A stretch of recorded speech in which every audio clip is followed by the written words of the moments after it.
Hey guys, welcome back to another The Unofficial A&R video, and today I want to talk about why Beyoncé's new album Renaissance is the album that I've been waiting for Beyoncé to drop. Beyoncé recently released her 7th studio album Renaissance, and I think I speak for everyone when I say that nobody would have ever predicted for Beyoncé to release a project like this. The album has a very heavy focus on dance music, taking a lot of inspiration from house music, techno, funk, disco, dancehall, and afrobeats. Out of all of Beyoncé's solo projects, this project sticks out like a sore thumb. Beyoncé doesn't focus on topics like heartbreak or betrayal here, in comparison to basically all of Beyoncé's previous albums, which have always included some topic of the sort. This album is packed with themes of self-expression, happiness, freedom, and for once, it isn't so focused on perfectionism, which we all know Beyoncé is very keen on. Beyoncé's previous projects, whilst consistently extremely impressive, have always had a massive hint of professionalism. So I, for one, love the fact that Beyoncé kept up the quality of music, but allowed herself to let her hair down on this project. Beyoncé herself even said on her website that her intention for this project was to create a safe place, a place without judgment, a place to be free of perfectionism and overthinking. The concept of a safe place is consistent on this project. Beyoncé has a place for LGBTQ+ members to feel free, as well as Black people to feel free,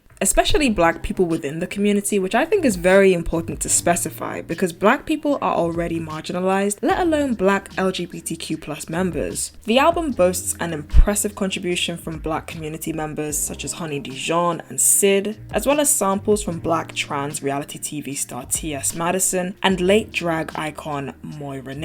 This also reflects in Beyoncé's inspiration for the album, her uncle Johnny, a Black gay man who helped raise Beyoncé and Solange and also inspired Beyoncé to freely express herself. It's honestly no wonder that this album is Beyoncé's most expressive and proud project given its influences. When I listen to this album, I immediately think of the girls in the ball, death drops, extravagance, pride, perseverance, and breaking free of societal expectations. I'm sure society expected Beyoncé to come out with the usual bluesy R&B album with the odd hip-hop inspired tune, but Renaissance is Beyoncé's happiest album. And I would like to believe that this is a reflection of how she feels in her personal life, which is very content with her family, very content with her art, and content with where she is in her career at the moment. I feel like the title Renaissance could be a representation for the revision of dance music, but I actually feel like this title is more so for Beyoncé herself. We've never heard a project like this from Beyoncé. For me, Beyoncé has basically broken the glass ceiling. She's accomplished more than she could probably ever dream of, and in my opinion, Renaissance shows me that Beyoncé is just doing what she wants to do at this point, which is something completely different to what people were expecting, and that's exactly why I really enjoy this album. I'm a massive fan of R&B Beyoncé, but I've always wanted to see Beyoncé break the glass wall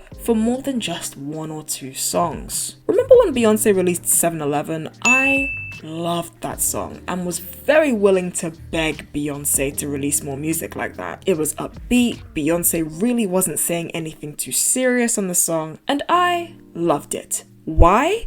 Because it was fun. That's why. And I agree with Beyoncé in believing that everyone is still in need of a huge dose of fun following this very draining pandemic, and possibly even fucking monkeypox. They're just following in the footsteps of each other at this point. I think earlier on in Beyoncé's career, she was very hyper-focused on making timeless music, and most of the time with timeless music, there needs to be a certain degree of maturity. So as a result, a lot of Beyoncé's earlier projects were very serious. She had very little swearing in them. Everything had to be absolutely perfect and symmetrical, the lyrics had to be meaningful, and whilst this formula has clearly worked very well for Beyoncé, to me it felt like she was putting a glass wall between her and her fans, in the sense that Beyoncé only wanted her fans to see her as a powerful artist instead of a human being who likes to have unprecedented fun and experiment. So this project is very refreshing to hear from Beyoncé and furthers my belief as to why I think artists should always experiment no matter what people are expecting. Another thing about this album, which is quite refreshing to me, is the use of samples. This album is heavy with samples. from everywhere, from drag queens to gospel artists, rappers, house DJs. And it's not bullshit. It's not just sampling for the sake of sampling like a lot of people are doing nowadays. Nowadays, people sample others and they don't even try to make it fit the topic of the song. The song will be sampled but will sound the exact same, which is just completely useless to me. We might think that Beyonce has dropped her perfectionism for the most part on this project, but there is one place where it is very evident, and that is in her approval of samples used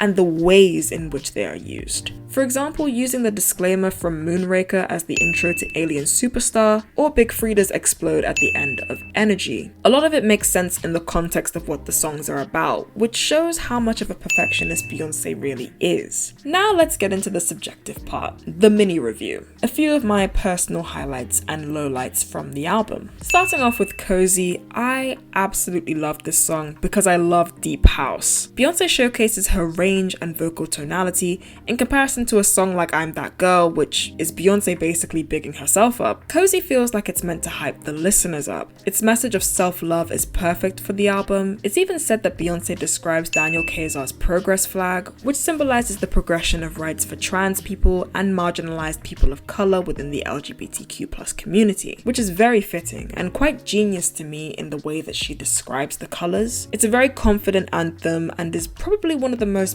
bold tracks on the album. Moving on to Alien Superstar, I love the intro to this song. Like I said, Beyonce makes fantastic use of the Moonraker disclaimer, and she made Right Said Fred's Too Sexy sound like the most ethereal song ever, which is crazy to me because that song is so unserious, which fits in with what I was saying about Beyonce being a little bit more free. She even plays with a bit of spoken word here, which is very cool to hear from her. She definitely proves that she is out of this world here, and in turn somehow manages to make you feel her own energy, but instead of feeling like Beyonce is the alien superstar, you end up feeling that way about yourself instead, just like how she does on Cozy. So straight off the bat, within the first 3 songs of this project, you already know what the theme of the album is about. Whenever I listen to this song, I always think of this picture, but with my face superimposed on it. This is one of my favorite songs on the album, along with Energy. Beam introduces this song like a dancehall DJ commentating, almost commanding the dance floor. It does feel like a transitional song, as if it was meant to act as a bridge between Cuff It and Break My Soul. However, this doesn't affect me. I love it. I understand that there was some controversy in the week regarding Beyonce using a sample from Milkshake by Khalees. It was a very subtle sample that was originally used in the chorus, and even though Energy still sounds amazing, I preferred how it sounded before Beyonce removed the sample. I feel like it added a little bit of spice to the breakdown. However, if you told a casual listener to listen to the before and after, they'd probably think there was no difference. But obviously, if you know, you know. Energy is very self-explanatory. From start to finish, it is a hype song with some afrobeats inspiration, and who more energetic to have on its outro other than Big Frida. The transitional period coupled with Big Frida's outro actually gives Break My Soul a new life. When I first heard Break My Soul, I thought it was a cute song with an okay interpretation of Show Me by Robin S, but when I heard it in context of the album, for some reason it sounded different. It sounded fresh, like I hadn't been listening to it for weeks beforehand. That's really the power of great engineering, in my opinion. Being able to make a song that everyone's already heard sound brand new, whether that's from the mixing of the samples or how it's integrated into the album. Plastic Off the Sofa.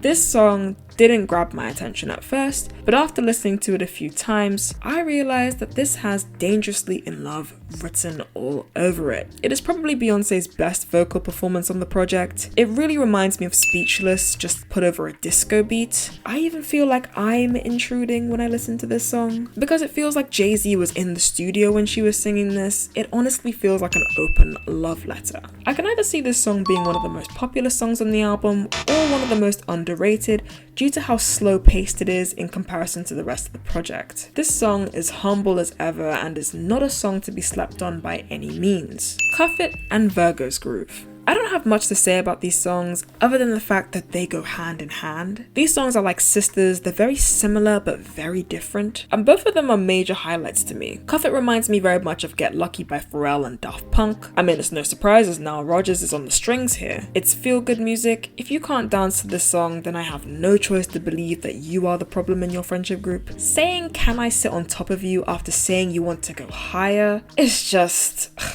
Beyonce was in her Birkin bag, okay? Virgo's Groove is 6 minutes long, and it is definitely worth 6 minutes of your time. It reminds me of if EXO was on ecstasy or something, or if EXO was at Woodstock 1969. Beyonce's runs at the end of the song are phenomenal. I have a special place in my heart for songs that make me feel like I'm floating, and this song is it. Virgo's Groove is going to sound so amazing in live concert. I can see everybody dancing already. Beyonce, The Dream, and Laven Corley really struck gold with this song. Now I know Beyonce has Virgo's Groove, but Heated is Aries Groove, okay? Let's just relabel the song Aries Groove. I just want to thank Drake for not keeping this song for himself and passing it to Beyonce. Heated is up there with the other dancehall inspired pop songs like One Dance, Work, and obviously the common denominator here is Drake. He just knows what he's doing when it comes to songs like this. I love every single thing about this song. How Beyonce sounds, the beats, her background vocals, and what she's saying in the background completely outshines her main vocals to me. And her commentating at the end, yeah, the girls in the ball are gonna love this song. I want to see the visuals for this song so bad. Honestly, 10/10. Not much more to say besides the fact that Uncle Johnny really made the fuck out of that dress. And last but not least, America Has a Problem. Probably one of the most underrated songs. I'm sure everyone was expecting this song to have some sort of political statement from Beyonce, judging by its name. However, it's actually a great interpolation of Atlanta classic Cocaine by Kilo, which is about the dangers of drug use. Only Beyonce flips it and basically says that America's most dangerous problem is the fact that they're not dancing enough. Once again, very on brand, following the rather antisocial pandemic we've just experienced. Her range of vocals is very clear here. Rapping, mid-register use. I love the nose, as if she's telling her kids off for touching stuff in the studio. This track is definitely up there in terms of how infectious it is. Now, let's get into a few of my personal criticisms for this project. Move. Let's talk about it.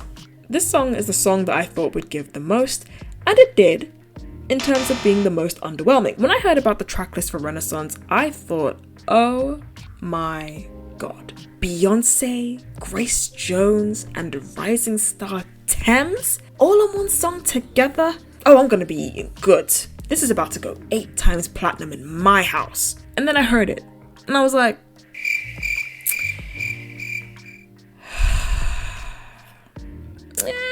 it's alright, you know, like it's cool or whatever. Yeah, it's okay. It's alright. I just think it's okay. Like, in the context of the rest of the album, it's just meh to me. I was definitely expecting Tems to have a longer verse. I even timed her verse actually. She had a whopping 16 seconds on that song. You know that gif of Grandpa from The Simpsons entering a room and exiting it as soon as he entered? That's exactly what Tems did here. B sprinkled Tems on this song like she was parsley. I would have loved to have heard more of Tems. Maybe a longer verse, maybe intertwined with Grace Jones on the chorus, or maybe just B and Tems on a separate song. Tems would have sounded amazing on Energy. But hey, she's not on Energy, so what can you do? I do feel like the highlight of this song is Grace Jones. That chorus she provides, ooh, too sweet. Her voice alone acts like a dance break. It's got an afrobeats vibe, really for the girls who love to vogue. I do think that this would do very well in the club. For me, however, I just think Move is the student that didn't study as hard as the rest of her classmates, but very luckily still managed to pass and avoid summer school. Summer school being Beyonce's vault of songs that she's never released to the public. All Up in Your Mind should have been in summer school for me. The rest of this project just overshadows this song spectacularly. I even forgot it was on the album at one point. It just sounds slightly dated, like it should have been on I Am Sasha Fierce or something. If you can't already tell, it's really not a favorite of mine. I actually do like the last 30 seconds of the song. The very climatic build-up, building in intensity and how frantic it is. But it kind of just stops. And I'm just like, well, okay, I guess that's it. I do think that Beyonce will sing this song like her life depends on it live, but for now, All Up in Your Mind is not on my mind whatsoever. Altogether, I think this is a very solid project from Beyonce. It feels like she's proving that she can do everything and that she's not just an R&B star. She could be versatile too, okay? She can keep up with the youngins as well. Renaissance sounds like a beautifully blended DJ set, almost like a non-stop dance party in which everyone can join in. She sounds youthful, happy to change her style up, happy to experiment with her voice and show her range in terms of singing, rapping, and even talking. She holds back a little bit on the perfectionism and she pays homage to the people before her, as well as the people keeping dance music alive right now. Whilst there are some pockets of the album which could do with a little bit of tweaking, you cannot fault the effort made on this album. Beyonce once again proves that she is an artist who, when she drops, you better be listening. I think this album will age really well, and I hope that Beyonce gives us some visuals because that would make this project come alive even more, if that's even possible. Speaking of visuals, do you guys think that Act 2 will be visuals